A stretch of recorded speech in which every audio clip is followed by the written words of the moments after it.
할렐루야. 가정에서 또 현장에서 그 스텝으로 예배하는 여러분들 주님의 이름으로 사랑하고 축복합니다. 여전히 우리 가운데 또 어려움이 많이 있지만 그래도 하나님의 역사는 여전히 흘러간다고 하는 것을 기억하시고 믿음으로 승리하시기를 주님의 이름으로 축원합니다. 오늘 함께 읽은 마가복음 10장 35절에서 45절까지 말씀 내용은 예수님과 특별히 가깝게 지냈다고 생각한 이 제자 두 사람이 야고보 요한이 예수님께서 예루살렘에 들어가셔서 영광의 자리에 오르거든 우리로 하여금 좌우편에 앉게 해달라고 자리를 부탁하는 내용입니다. 그리고 이 마태복음 20장에 보면 이 야고보와 요한의 어머니가 부탁을 했다 이렇게 기록되어 있고, 그리고 전승에 의하면 이 야고보와 요한의 어머니 그 이름이 샬로메인데 이 샬로메는 예수님의 어머니 마리아의 동생이다 이렇게 기록되어 있다고 합니다. 그러니 이제 예수님과는 사촌관이 되는 거지요. 특별한 이 친인척 관계이다 보니까 예수님이 높은 자리에 오르게 되어지면 자리 하나씩 부탁하는 것은 아마 큰 문제가 아니었겠다라고 생각을 했던 것 같습니다. 그리고 그 말씀을 들은 예수님께서 오늘 성경 본문에 의하면 좀 답답했다라고 하는 부분들을 좀 느낄 수가 있습니다. 오늘 이 야고보와 요한에게 있었던 이 문제가 도대체 무엇이고 오늘 우리가 이 메시지를 통해서 이 마음에 담아야 될 것이 무엇인지를 한번 좀 생각할 수 있는 시간이 됐으면 좋겠습니다. 신앙이란 무엇일까요? 하나님과 나와의 그 영적인 그 부모와 자녀가 되었고 또 하나님이 왕 되시고 우리가 그분의 백성 되었다라고 하는 이런 관계가 형성되었다고 하는 것이 핵심일 것입니다. 그래서 하나님과 우리 자신이 이렇게 영적인 그 왕과 그 나라의 백성 그리고 부모와 자녀가 되었다는 것, 이런 관계처럼 아름다운 관계는 없는 거지요. 그래서 예수님께서 변화산에서 사람들이 나를 누구라고 하느냐라고 제자들에게 묻자 여러 가지 대답을 하죠. 그때 예수님께서 이렇게 말씀하십니다. 그러면 너희는 나를 누구라고 하느냐라고 질문을 하시죠. 그때 예수님의 의도는 그런 거 아닐까요? 너희는 나를 누구라고 생각하느냐라고 말할 때 그 내면에는 이런 거죠. 너희에게 나는 어떤 존재이느냐, 너와 나는 어떤 관계이냐라고 아마 물었던 질문이었다고 저는 생각을 합니다. 야고보와 요한은 예수님과 좋은 관계를 맺고 있었어요. 아름다운 관계를 갖고 있다라고 아마 생각했어요. 그런데 문제는 무엇인가 하면 내용이 그렇지 않았다고 하는 거예요. 예수님과 아름답고 좋은 행복한 관계, 의미 있는 관계를 맺었으면 그것을 이끌어가는 내용도 아름답고 복된 것이 되어야 하는데 그들 마음속에 갖고 있었던 내용을 채우는 것은 결코 아름답지 않았다고 하는 거지요. 그러면 야고보와 요한이 갖고 있었던 것이 무엇이 문제였을까라고 우리는 좀 생각해야 되지 않을까요? 예수님과 함께 있었지만 그들은 예수님에 대해서 너무도 몰랐다고 하는 겁니다. 그들은 예수님과 특별한 관계가 있다고 생각했어요. 그리고 실제로 특별한 관계였던 것은 틀림이 없어요. 예수님과 늘 함께했던 12명의 제자들 가운데 물론 훨씬 더 많은 제자들이 있었지만 특별히 예수님은 12명을 골라서 사도라고 이름하셨지요. 그리고 늘 12명들과 늘 함께 다니기를 기뻐했지만 특별히 12명이 함께 다니지 않을 때는 특별히 3사람 정도를 늘 동행하기를 기뻐하는데 그 가운데 야고보와 요한은 늘 함께 했어요. 변화산에 오를 때도 두 사람과 함께 했어요. 물론 변화산에 오른 것이 특별히 더 사랑했기 때문이 아니라 그들에게 더 큰 이 하나님 나라의 비밀을 경험하게 될 때에 바른 제자의 길들을 걸어갈 거라고 하는 기대감 때문이었기도 했지만 또 회당장 야이로의 딸과 회복시킬 때도 함께 했었고요. 겟세마네에서 밤새도록 기도할 때도 이 두 제자들은 함께 했어요. 그러니 야고보와 요한은 다른 제자들도 소중히 여겼겠지만 우리는 특별히 더 가깝다라고 여겼을 거라는 거지요. 야고보와 요한은 물리적으로 되게 가까웠지만 정말로 알아야 될 그 예수님에 대해서, 예수님의 마음에 대해서는 너무도 몰랐다고 하는 것이지요. 특별히 안타깝게 예수님이 여기셨던 이유는 무엇인가 하면 이 두 사람이 예수님께 나와서 당신이 영광 받으면 좌우편에 우리를 좀 앉혀주세요 라고 말하는 시점이 언제인가라고 하는 겁니다. 오늘 우리가 함께 읽지는 않았지만 바로 앞부분에 32절로 34절까지 말씀을 보면 예수님께서 고난받으실 것에 대해서 총 3번에 걸쳐서 말씀하시는데 오늘 바로 35절 앞부분이 바로 그런 내용입니다. 예수님께서 3번째로 그리고 마지막으로 내가 예루살렘에 들어가면 능력을 받고 고난받고 죽으며 사흘 만에 살아날 것임을 분명하게 말씀을 하셨어요. 그리고 그 말씀이 끝나자마자 이 두 제자가 예수님께 이런 부탁을 하게 된 거라고 하는 겁니다. 적어도 3년 이상, 3년 정도 이렇게 예수님과 함께 했던 제자들이라고 하면 예수님께서 예루살렘에 들어가시면 능력을 받고 고난을 받고 죽게 될 거야 라고 하는 그 말씀이 들려졌다면 적어도 제자라면 걱정하고 염려해야 되는 것 아닙니까? 나도 함께 하겠다라고 말해야 되는 것 아니에요? 그런데 그 제자들의 마음속에서는 그런 얘기는 하나도 귀에 들어오지 않고 아마 어쩌면 살아날 거다, 영광받게 될 거다라고 한 것만 그들 마음속에 귀담아 들었던 것 같습니다. 그러니 예수님의 마음은 아랑곳하지 않고 오직 영광받을 것만 집중하고 한 자리를 부탁했다고 하는 거예요. 우리가 좀 생각할 것이 있어요. 우리의 내면에는요 수많은 생각과 감정들이 늘 올라오게 되지요. 그런데 중요한 것은 내 생각 속에서 나오는 그런 내 마음 속에서 나오는 생각과 감정들이 무엇에 기초를 한 것인지를 우리는 알 필요가 있어요. 무슨 얘기인가 하면 내 마음에서 나오는 나의 생각과 감정들이 다 내 것에서부터 나온 것이 아닐 수 있다는 거예요. 나의 생각들이, 나의 감정들이 공중권세 잡은 자의 생각과 사단의 생각일 수도 있다고 하는 거예요. 하나님의 생각이 아닐 수 있다고 하는 거지요. 그래서 내 마음속에서 나온 생각과 감정대로 쫓아갔다가는 위험해질 수 있다는 거죠. 왜곡될 수 있고요, 망가질 수 있고요, 우리의 믿음이 온전히 드러나지 않을 수 있다고 하는 거예요. 그래서 우리들이 바르게 살려면 내 생각이, 내 감정이 늘 옳은 거다라고 생각하는 착각에서부터 벗어나야 된다고 하는 거예요. 얼마든지 오염될 수 있고 얼마든지 틀릴 수 있음을 인정해야 됩니다. 왜냐하면 가룟 유다도 예수님을 팔아넘길 때 성경은 사단이 그 마음속에 생각을 불어넣어줬다 이렇게 말하고 있고요, 아나니아와 삽비라가 성령을 속여서 판 것을 속였을 때도 그 마음속에 사단이 들어갔다고 성경은 기록하고 있어요. 그러니 그들 마음속에 내가 생각한 대로, 내가 행한 대로 하는 것이 내 것이라고 생각했었지만 성경은요, 사단이 그 마음속에 생각을 집어넣었다는 거예요. 그러니 우리가 생각하고 우리가 행동하는 것들이 늘 내 생각이냐? 그렇지 않을 수 있다고 하는 거예요. 나도 모르는 사이에 가룟 유다가, 아나니아와 삽비라가 그것이 사단이 준 생각이라고 한다면 그렇게 안 할 수도 있었을 거예요. 그런데 성경은 그렇게 표현하고 있지 않더라고 하는 거예요. 그래서 우리가 해야 될 게 무엇인가 하면 날마다 주님께 찾아가고 말씀으로 나 자신을 끊임없이 묵상하면서 오늘 주님의 뜻이 무엇인지, 내 생각이, 내 감정이 하나님께 합당한 것인지는 물어야 된다는 거예요.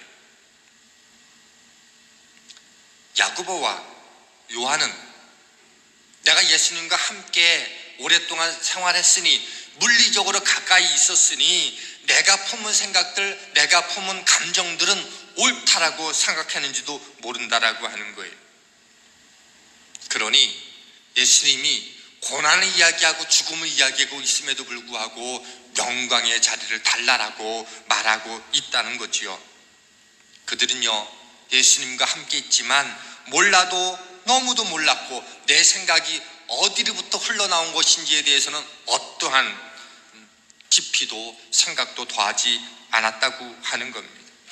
이렇게 예수님과 함께하고 있지만, 신앙생활을 하고 있지만, 교회를 다니고 있지만, 성경을 알고 있지만 예수님에 대해서 얼마든지 우리도 무지할 수 있고 그분의 마음을 모르고 전혀 다른 생각과 행동을 가지고 우리가 살아갈 수 있다고 하는 거예요. 전혀 다른 태도를 가지고 주님께 구하는 것이 뭔지도 모르고 구할 수 있다고 하는 겁니다. 무지하면 전혀 다른 것을 구할 수 있다는 거예요. 예수님을 모르면 예수님께 엉뚱한 요청을 할 수 있다고 하는 것들을 우리가 고민해야 될 거라고 하는 거죠. 야고보와 요한은 예수님이 마음이 무엇인지 몰랐기 때문에 자기 나름대로 기대를 가지고 있었어요. 그런데 그 기대는 어땠다? 예수님의 바람과는 너무도 달랐다고 하는 겁니다.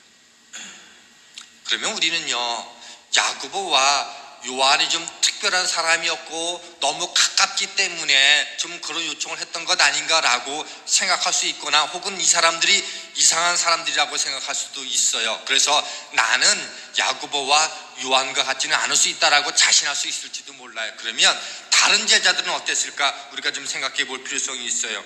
예수님께 청탁할 때 다른 제자들이 뭐라고 말했는가 하면 41절을 보니까 이렇게 되어 있어요.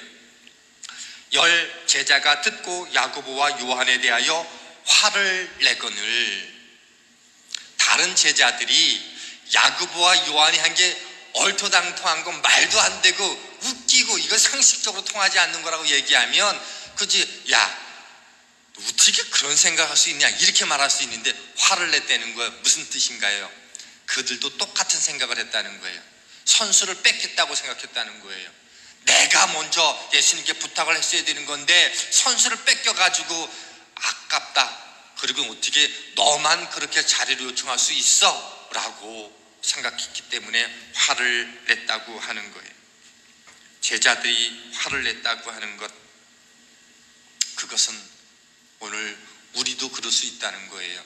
야고보와 요한만 특별했기 때문에 그런 요청을 한 게 아니라 예수님과 함께 오랫동안 생활하면서도 다른 제자들을 똑같다라고 하는 것은 오늘 이 제자들만의 문제가 아니라 보편적으로 우리 마음속에 예수를 믿었기 때문에, 예수님 때문에 내가 뭔가 더 요구해도 된다라고 생각하는, 내가 저 사람보다 덜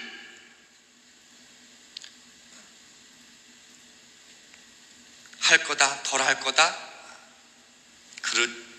그렇게 빠져나갈 수 있는 사람들은 우리 가운데 별로 없다라고 하는 거예요. 저는 이 말씀을 준비하고 묵상하면서 그런 생각이 좀 들더라고요. 그 얘기를 들은 예수님께서 얼마나 외로우셨을까, 답답하셨을까라는 생각들을 해보게 됐어요. 3년 동안 늘 함께 했어요.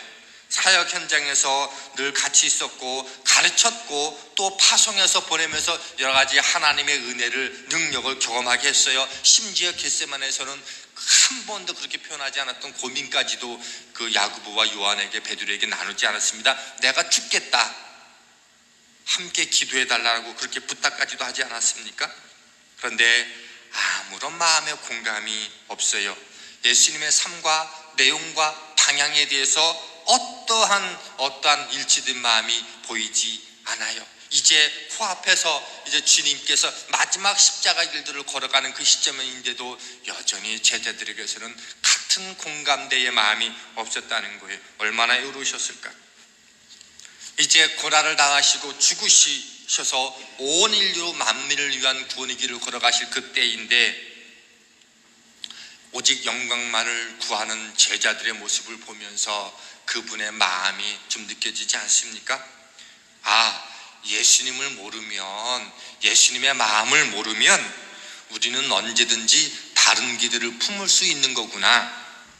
마음에 품는 기대가 다르면 예수님과 진정한 동행이 아닐 수 있음을 우리가 좀 깨달아야 될 거라고 생각합니다. 지금 어떤 길이에요? 제자들은 예수님과 함께 예루살렘으로 같이 동행하는 길이었어요. 그런데 육체적으로는, 물리적으로는 예수님과 함께 동행한다고 말했지만 생각이 다르고 기대가 다르고 내용이 다른 것을 가지고 우리는 그것을 동행한다, 그렇게 말할 수 없지 않습니까? 전혀 다른 생각과 뜻과 내용들을 가지고 걸어가면서 나 함께 동행한다고 말할 수 없다는 거죠. 우리는 믿음으로 예수님과 관계를 맺어요. 그분의 자녀가 되죠. 그리고 함께 신앙생활을 하게 돼요. 그리고 예수님의 내 삶에 소망을 품는 것은 정말 아름다운 거죠. 또 예수님께 내 삶의 기대를 요구하는 것은 분명히 아름다운 일이긴 해요. 그러나 그 길에서 우리는 물어야 될 게 있다고 하는 거예요. 내가 기대하는 것이, 내가 요청하는 것이, 내가 구하는 것이, 달라고 하는 것이, 필요로 요청하는 것이, 그러면 예수님의 기대와 그분의 마음과 같은가? 다르면 우리는 주님과 동행하지 않을 수도 있다라고 하는 거예요. 그래서 우리는 날마다 내가 구하는 것이, 내가 기도하는 것이, 내가 예수를 믿는다라고 말하는 것이 주님의 기대와 함께 맞춰서 발맞춰 가는 것인가 늘 물어야 된다는 거예요. 그게 일치가 되지 않으면 나는 주님과 동행하지 않는 거다.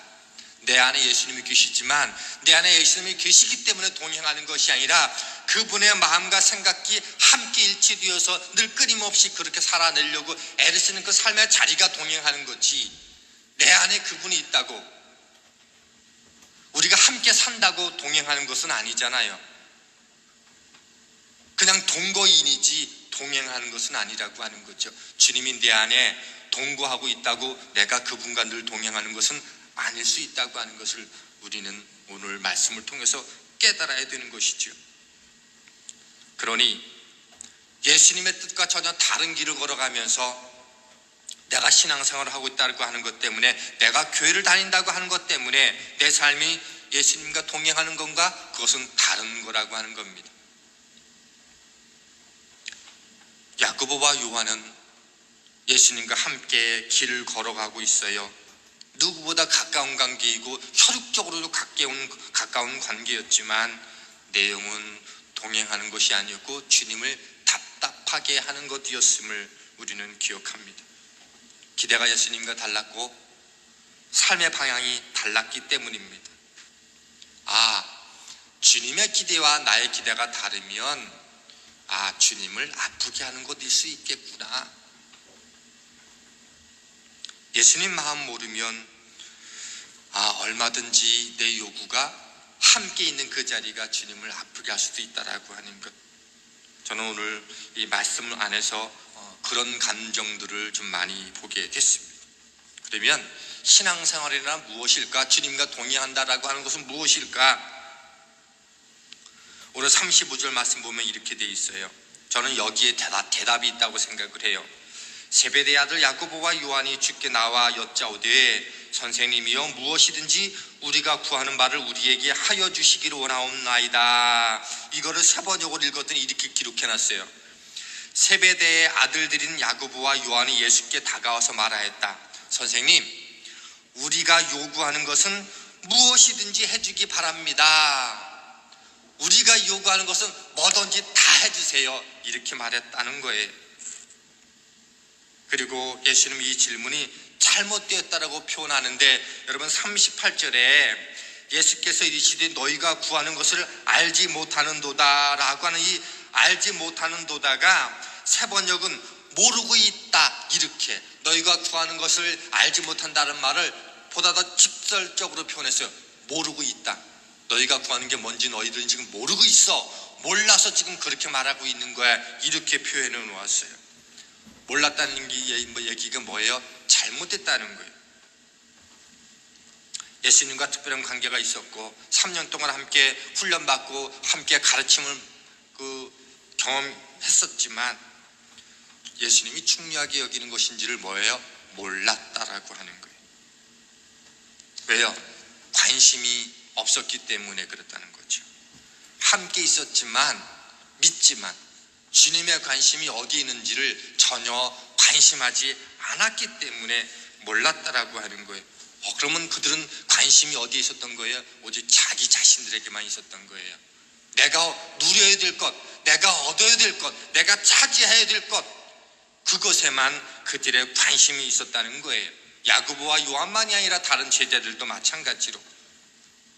그러니 자기 유익에만 관심이 있다 보니까 주님과 그 삶의 내용이 마음이 같아질 수가 없었던 거예요.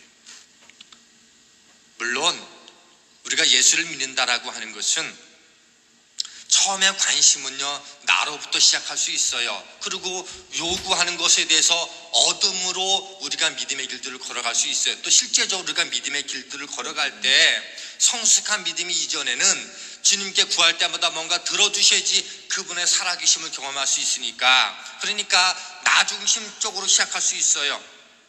내가 어떻게 예수를 믿어서 유익을 얻을 수 있을까? 무엇을 얻을 수 있을까? 거기에서 시작할 수는 있어요. 그러나 거기에 머물러 있으면 예수님의 마음이 채워지지 않고, 그리고 예수님의 마음을 헤아릴 수 없게 되어지고, 그리고 그런 삶 속에서는 동행은 어렵게 된다는 거죠. 시작은 어둠에서 출발할 수 있지만 과정을 통해서 점점점 초점이 내가 아니라 주님께로 옮겨져야 되고 주님의 마음으로 갈아타야 된다는 거죠. 그래서 중심이 나에게서 점점 주님께로 옮겨지게 될 때 그 사람은 복된 삶이 되는 것이고요, 아름다운 삶이 되는 것이고, 그리고 주님과 동행한다라고 말할 수 있는 거예요. 그런데 야고보와 요한의 문제는, 제자의 문제는 어디에 있어요? 자기 중심에만 머물러 있었다고 하는 겁니다. 이렇게 자기 중심에 머물러 있고 내가 받을 영광으로만 예수님을 이용하게 되어지면 이런 일들이 일어나게 되는 거죠. 그리고 우리 역시 똑같은 거예요. 오직 나에게만 신앙에 머물러 있으면 내가 잘 되는 것, 내가 누리는 것, 내가 성공하는 것, 나 중심으로만 신앙에 머물러 있으면 어떻게 되는가? 주님을 이용하게 되는 거예요. 주님이 영광 얻을 그 자리를 내가 이용할 수 있는 것들을 늘 끊임없이 만들어가게 된다는 거예요. 주님을 이용할 수 있어요. 그러나 시작은 그럴 수 있어도요, 시간이 가면 갈수록 그게 바뀌어야 된다고 하는 겁니다. 그래서 38절 후반절에 성경은 이렇게 놓고 있어요. 내가 마시는 잔을 너희가 마실 수 있으며 내가 받는 세례를 너희가 받을 수 있느냐? 내가 잘 마시려는 이 잔에 대해서 너희 한번 생각해 보기는 했어? 관심은 가져봤니? 라고 하는 질문이잖아요. 이 얘기를 뒤집어 얘기하면 너희들 정말로 관심 가져야 될 것은 그게 아니야. 자리가 아니라 뭐다? 내가 왜 이 길을 걸어가야 되는지, 그 마시려고 하는 잔에 대해서 한번 좀 진지하게 고민하고 생각해 볼 수 있으면 좋겠어. 그런 질문 아니에요? 그 얘기 뭐예요? 거기에 답이 있다는 거예요. 신앙은 무엇을 얻는 거에만 있지 않아요. 당연히 예수님을 통해서 무엇을 얻을 수 있지요. 그러나 신앙의 최고의 가치는 뭐다? 거기에 있지 않아요. 어둠에 있지 않아요. 신앙의 최고의 가치는 뭐다? 저는 쓰임받는 데 있다고 생각합니다. 내가 어떻게 쓰임받는 인생이 될 것인지, 내 삶을 통해서 하나님의 영광과 기쁨을 어떻게 올려드릴 수 있을 것인지, 그래서 주님 앞에 만날 때까지 남아있는 성도의 최고의 가치는 뭐다? 내가 매 순간마다 어떻게 쓰임받을 수 있을까? 그거를 고민해야 된다는 거지요. 신앙의 본질은 은혜이지요. 그럴 만한 자격이 없는데 사랑으로 구원을 받았어요. 은혜에 감사하고 감격해요. 그 은혜가 없으면 우리는 존재할 수 없으니까. 그러면 그 은혜와 감사와 감격에 대해서 어떻게 갚을 수 있을까? 어떻게 내가 주님의 나라를 위해서 작은 일에서라도 쓰임받을 수 있을까? 그래서 45절은 그렇게 말하고 있는 거죠. 인자가 온 것은 섬김을 받으려 함이 아니라 도리어 섬기려 하고 자기 목숨을 많은 사람의 대속물로 주려 함이니라. 섬기는 삶을 살아가는 것. 그리고 오늘 주님의 은혜 때문에 오늘도 내 삶의 자리에서 어떻게 하면 섬길 수 있을 것인가? 어떻게 주님의 나라를 위해서 내가 쓰임받을 수 있을 것인가? 섬김으로. 그게 야고보와 요한의 관심이고 질문이었어야 된다는 거예요.